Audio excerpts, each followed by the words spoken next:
రంగంలో ప్రగతి వైపు అడుగులు వేస్తోంది.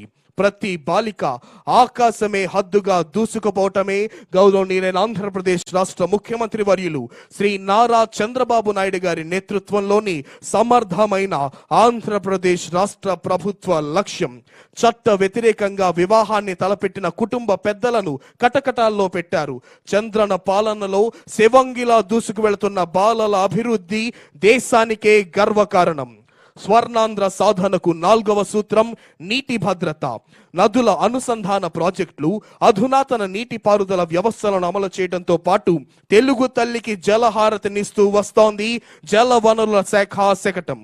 రాష్ట్రంలోని రాయలసీమ మరియు పశ్చిమ ప్రకాశం, నెల్లూరు జిల్లాల్లో తరచుగా సంభవించే కరువు కాటకాల నుండి అన్నదాతలకు పూర్తిగా రక్షణ కల్పించాలనే సత్సంకల్పంతో రాష్ట్ర ముఖ్యమంత్రి వర్యులు శ్రీ నారా చంద్రబాబు నాయుడు గారి మేధో మథనం నుండి ఉద్భవించిన మహోన్నత project Godavari Banakacherla ring project.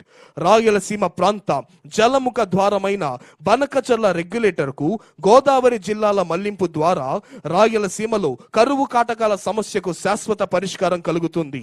Rayalaseema మరియు పశ్చిమ ప్రకాశం, నెల్లూరు జిల్లాల్లోని అన్నదాతల జీవన ప్రమాణాలు పెరిగి వారి ఆర్థిక భద్రత కల్పించే దిశగా గేమ్ చేంజర్ గా ఈ ప్రాజెక్టు పనిచేస్తోంది. అదిగో ఇప్పుడు మన ముందుకు కదిలి వస్తోంది అటవీ శాఖ శకటం పర్యావరణ పర్యాటకం. రాష్ట్ర ముఖ్యమంత్రి వర్యులు శ్రీ నారా చంద్రబాబు నాయుడు గారి సారథ్యంలో రాష్ట్రంలో అటవీ విస్తరణం 50% పెంపొందించే లక్ష్య సాధన దిశగా మన ముందుకు వస్తోంది అటవీ శాఖ.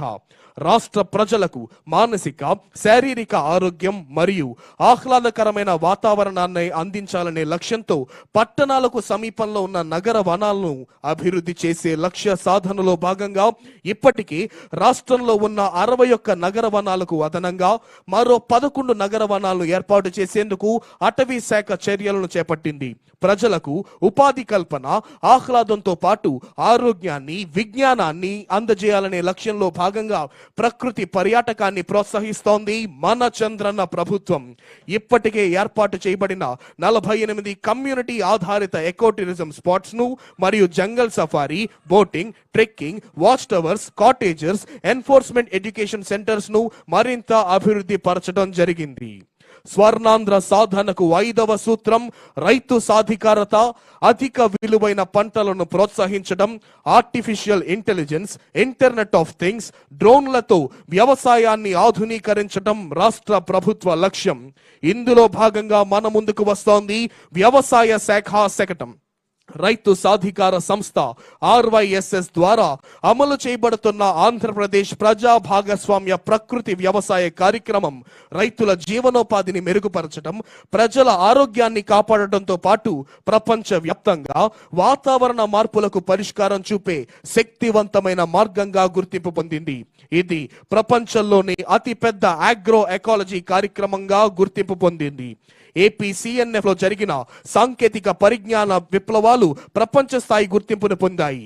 PMDS, A grade, ATM, drought proofing models చిన్న, సన్నకారు మరియు భూమి లేని రైతులకు ఒక అద్భుతమైన వరంగా మారాయి. ఇప్పుడు మన ముందుకు కదిలి వస్తోంది మత్స్య శాఖ శకటం. అధిక మత్స్య ఉత్పత్తిని, ఉత్పాదకతలను పెంపొందించేందుకు ఆక్వాకల్చర్ కు ప్రోత్సాహం.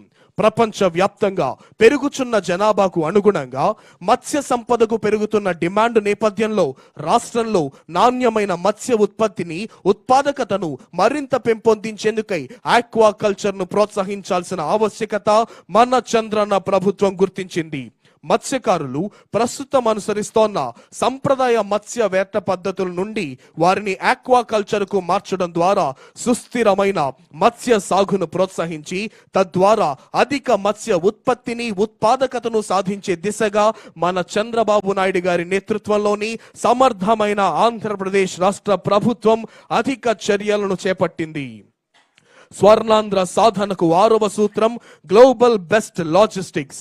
మెగా పోర్ట్లు, అంతర్జాతీయ విమానాశ్రయాలు, మల్టీ మోడల్ లాజిస్టిక్స్ పార్కింగ్లు అభివృద్ధి చేయటమే ఆంధ్రప్రదేశ్ రాష్ట్ర ప్రభుత్వం యొక్క ప్రధాన లక్ష్యం. ఇందులో భాగంగా మన ముందుకు వస్తోంది APCRDA మరియు MAUD శాఖ శకటం మన అమరావతి ప్రజా రాజధాని.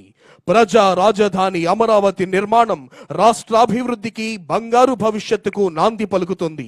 కేంద్ర ప్రభుత్వంతో పాటు ప్రపంచ బ్యాంకు, ఆసియా అభివృద్ధి బ్యాంకుల ఆర్థిక సహకారంతో చేపట్టిన ఈ పనులన్నీ రానున్న 3 ఏళ్లలో పూర్తి చేయాలనే లక్ష్యంతో జెట్ స్పీడ్ లో కొనసాగిస్తోంది ఆంధ్రప్రదేశ్ రాష్ట్ర ప్రభుత్వం. ఇందుకు సంబంధించి ఇప్పటికే కొన్ని ముఖ్యమైన పనులకు టెండర్ల ప్రక్రియ పూర్తి కాగా మరికొన్ని పనులకు త్వరలోనే టెండర్లు పిలవనున్నారు. 2019కి ముందు చంద్రన్న ప్రభుత్వం రాజధాని అభివృద్ధి పనులను 42,519 కోట్లు ఖర్చు పెడితే ఇప్పుడు 7,000 కోట్లు అదనంగా భారం పడటం జరిగింది. ఇప్పుడు మన ముందుకు వస్తోంది పంచాయతీరాజ్ మరియు గ్రామీణాభివృద్ధి, పల్లె పండుగ, పంచాయతీ వారోత్సవాలు, పంచాయతీరాజ్ శకటం.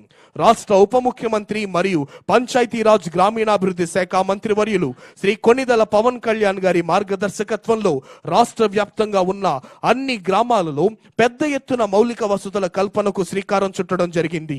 గ్రామాల్లో జరిగే అభివృద్ధి పనుల్లో మరింత పారదర్శకత, ప్రజల్లో జవాబుదారీతనం పెంపొందించే లక్ష్యంతో గత ఏడాది ఆగస్టు 23న రాష్ట్ర వ్యాప్తంగా 13,326 గ్రామ పంచాయతీల్లో ఒకే రోజు గ్రామ సభలు నిర్వహించి ప్రపంచ రికార్డును సృష్టించింది మన కూటమి ప్రభుత్వం. ఈ గ్రామ సభలలో గుర్తించిన దాదాపు 4,500 కోట్ల విలువైన 30,000 పనులకు అంకురార్పణ చేసేందుకు గత ఏడాది అక్టోబర్ 14 నుండి 20 వరకు అన్ని గ్రామ పంచాయతీల్లో పల్లె పండుగ, పల్లె వారోత్సవాలు, పంచాయతీ వారోత్సవాలను నిర్వహించి పెద్ద ఎత్తున భూమి పూజ కార్యక్రమాలు నిర్వహించింది రాష్ట్ర ప్రభుత్వం.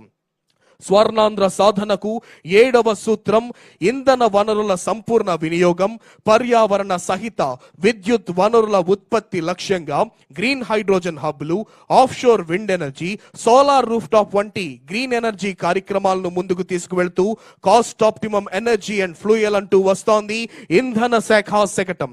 రాష్ట్ర వ్యాప్తంగా ఇంటిగ్రేటెడ్ క్లీన్ ఎనర్జీ కోసం గ్రీన్ ఎకానమీ మరియు అభివృద్ధి చెందుతోన్న పర్యావరణ వ్యవస్థను సృష్టించడంపై ఆంధ్రప్రదేశ్ ప్రభుత్వం దృష్టి సారించింది. నికర సున్నా నెట్ జీరో లక్ష్యాలను సాధించి ఆంధ్రప్రదేశ్ ప్రభుత్వం Andhra Pradesh integrated clean energy policy 2024ను రూపొందించింది.